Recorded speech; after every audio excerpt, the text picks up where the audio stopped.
Ramagundam police commissionerate పరిధిలో మహిళలు బాలికల విద్యార్థులు భద్రతే షీ టీం లక్ష్యంగా పనిచేస్తున్నట్లుగా Ramagundam police commissioner M Srinivas IPS తెలిపారు. రామగుండం పోలీస్ కమిషనరేట్ లో 2 షీ టీం బృందాలను పనిచేస్తున్నాయని, షీ టీం ఆధ్వర్యంలో వివిధ ప్రదేశాలలో స్కూల్స్, కాలేజీలలో ragging, eve teasing, POCSO, good touch, bad touch, T safe ఆత్మహత్యలు, డ్రగ్స్, అలాగే బాల్య వివాహాలు, వరకట్నం చట్టాలపై, నూతన మహిళా చట్టాలపై అవగాహన కల్పిస్తున్నట్లుగా తెలిపారు. టీం సభ్యులు ప్రత్యక్షంగా ఫిర్యాదులు తీసుకుంటారని, ఆన్లైన్ క్యూఆర్ కోడ్ వాట్సాప్ ద్వారా కూడా స్వీకరిస్తామన్నారు.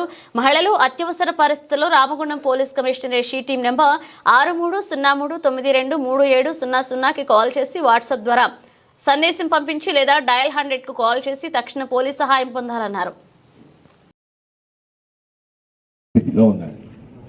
అది ఇట్లాంటి పిల్లలు ఏమైపోతున్నారు, వీళ్ళందరూ మా వాళ్ళు, మా పిల్లలు, మా తమ్ముళ్ళు డ్రగ్స్ గురి అయిపోయి చూడు ఎంత యూత్లో మీరు చేయగలిగింది చాలా ఉంది దేశానికి.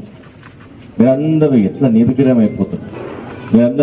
మీరందరి మీద కేసు పెట్టాలంటే మాకు చేతులు రావు నిజానికి, కానీ మీరు చేస్తున్నారు. సపోజ్ ఏదైనా క్రైమ్ చేశారనుకో తప్పదు, పోలీసుగా ఉన్నప్పుడు పోలీసు బాధ్యతలు నిర్వహిస్తున్నప్పుడు తప్పదు, నాకు మా వాళ్ళకి తప్పదు. సో మిమ్మల్ని మళ్ళీ జైలుకి పంపించాలంటే మాకు చాలా బాధేస్తుంది యాక్చువల్గా. అరే పిల్లాడు మంచిగా అయిపోండే కదా, ఈ పిల్లాడు మంచి చదువుకుంటే మంచిగా రేపొద్దున పోలీస్ అయ్యే ఛాన్స్ ఉంది, కలెక్టర్ అయ్యే ఛాన్స్ ఉంది రేపొద్దున. ఇప్పుడు ఇందాక మాట్లాడిన ఈ అనాథల పిల్లలతో వాళ్ళు ఒక్కొక్కరు ఏంతో ఉన్నారు. మన దగ్గర యూత్, ప్రపంచంలోనే యూత్ ఉన్న దేశం మన దేశం. ఒక యూత్ ఉన్న దేశం మన దేశం అంటే ఒక్కొక్క మనిషి ఒక్కొక్క దేశ అభివృద్ధికి పాటుపడే ఒక లక్షణం ఉంటే ఎంతమంది దేశం ఎంత అభివృద్ధి చెందుతుంది, ఎంతమంది సైంటిస్టులు అవుతారు, ఎంతమంది బిజినెస్ మెన్లు కావచ్చు, ఎంతమంది ఏదైనా కావచ్చు.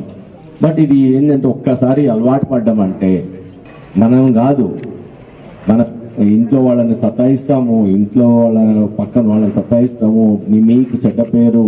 ఇప్పుడు ఇందాక డీసీపీ గారు చెప్పారు మీకు ఈ కేసులు ఉన్నాయి, ఇట్లా గంజా అలవాటు ఉంది అని అంటే మిమ్మల్ని చూస్తారా ఎవరన్నా? ఇప్పుడు అందరు మిమ్మల్ని ఎందుకు వచ్చినాం ఇక్కడికి? ఇప్పుడు కోపం వస్తున్నారు, ఇందాక బాధ వచ్చింది, ఇప్పుడు కోపం వస్తున్నారు. ఎందుకు వచ్చింది ఇక్కడికి? మిమ్మల్ని ఎందుకు పిలుచుకొచ్చారు? అవసరమా మీకు అది? ఇప్పుడు రౌడీ షీటర్లు అంటే వాళ్ళని దౌర్జన్యంగా బిహేవ్ చేసిన వాళ్ళని రౌడీ షీట్లు ఓపెన్ చేస్తాము, తర్వాత కేసులు పెడతాం.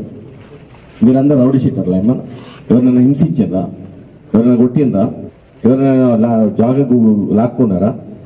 ఇంకేదైనా దౌర్జన్యం చేసినారా? చేయలేదు. మీకు మీరు నాశనం అయ్యి మీరు ఇంకోనికి మళ్ళీ దానికి అలవాటు పడి మళ్ళీ గాంజాని అమ్ముకుంటూ తర్వాత వేరే వాళ్ళకి అలవాటు చేసి నీవు నాశనం అయినా ఇంకా ఈ బిజినెస్ లో ఎంటర్ అయ్యి ఇంకో 10 మందిని వాళ్ళు 10 మంది ఇంకో 10 మంది ఇట్లా మొత్తం సొసైటీలో ఇక్కడ ఉన్న మంచి ఫర్ ఎగ్జాంపుల్ చిన్న మంచిర్యాల తీసుకోండి, మంచిర్యాల మొత్తం యూత్ అంతా పాడైపోతారు. దేని పనికి వస్తారు మీరంతా? ఇప్పుడు ఇట్లాంటి సొసైటీలలో పిలిపించి మిమ్మల్ని చేర్పించి తర్వాత